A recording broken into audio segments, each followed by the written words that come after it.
Erasoritez, erantzunik gabe.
Bizi nahi dugu da, emakumeok eta mugimendu feministak kalera atera dugun aldarria.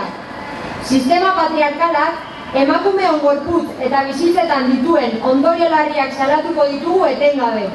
Erakunde eta hedabide ofizialek indarkeria matxista erremediorik gabeko epidemia gisa aurkezten digute. Indarkeria matxistak eraildako emakume, gure eraildako emakumeek ez dute beraien bake soziala astintzen. Aste hon bertan, eztabaidara eramango den aurrekontu proposamenak hori argi asko frogatzen du. Emakumeentzako arreta sozialerako eta berdintasun politikak sustatzeko partida ekonomikoa ez da 1,5 milioi eurora iristen. Aurten, 1,4 gehituko den 500 milioiko aurrekontutik 0,15 besterik ez da emakumeentzako arreta sozialerako izango. Eta 0,12 barregarri bat berdintasun politiketarako. Besterik espero ote zitekeen Bilboko mugimendu feministaren aldarrikapenei jaramonik egin izan ez dien erakunde batengandik. Guk gauza bat argi daukagu. Instituzioek violentzia matxistari aurre egiteko baliabide eta ideia eraldatzailerik ez dute, baina guk bai. Baditugu proposamenak, baita agenda bat ere. Ideia ugari dugu, eta hauek gauzatzeko indar nahikoa ere bai. Interes publikoa lehenetsi, ez etekin ekonomikoa. Ikuspegi feministatik emakumeak ahalduntzeko gune publikoen defentsa eta sustapen. Debekatutako hiriaren mapan gomendatzen diren lan guztiak, duela 5 urtetik hona airean daudenak, egiteko baliabideak. Mugimendu feministaren parte hartze aktibo eta erabakitzailea instituzioekin partekatutako guneetan. Violentzia sexistaren biktima diren emakumeentzako eta hauen seme-alabentzako arreta integrala eta prestakuntza feminista hauek hartatzen dituzten pertsonentzat. Bikote harremanetik kanpo ere izaten diren bortizkeria matxistaren beste agerpen batzuk ikusarazi eta publikoki aitortzea. Esaterako, kalean gertatzen den sexu violentzia, zeinak gure askatasuna mugatzen duen, naiz lanean, hezkuntzan edota familian. Zaintza erantzunkidea sustatzeko politika publikoak. Zaintza partekatua ezarriko diguten, edota gure gorputzen gaineko eskubidea ukatuko duen legerik ez. Eskola hezkidea, estereotipo sexista gainditzeko helburua duen heziketa inklusiboa bultzatuko duena. Borondate politikoa behar da, murrizketarik ez. Emakumeon benetako beharrizan eta eskarien araberako kalitatezko zerbitzu publikoak nahi ditugu. Aniztasuna eta diskriminazio guztiak aitortzen direlarik.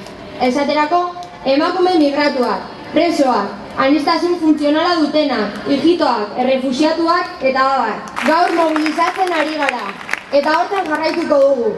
Hitzordu garrantzitsua dugu apirilaren 9 Gasteizen izango den manifestazio nazionala dela eta.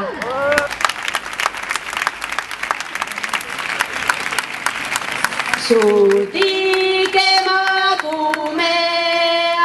hautsi zure katea, zutik, zutik, zutik.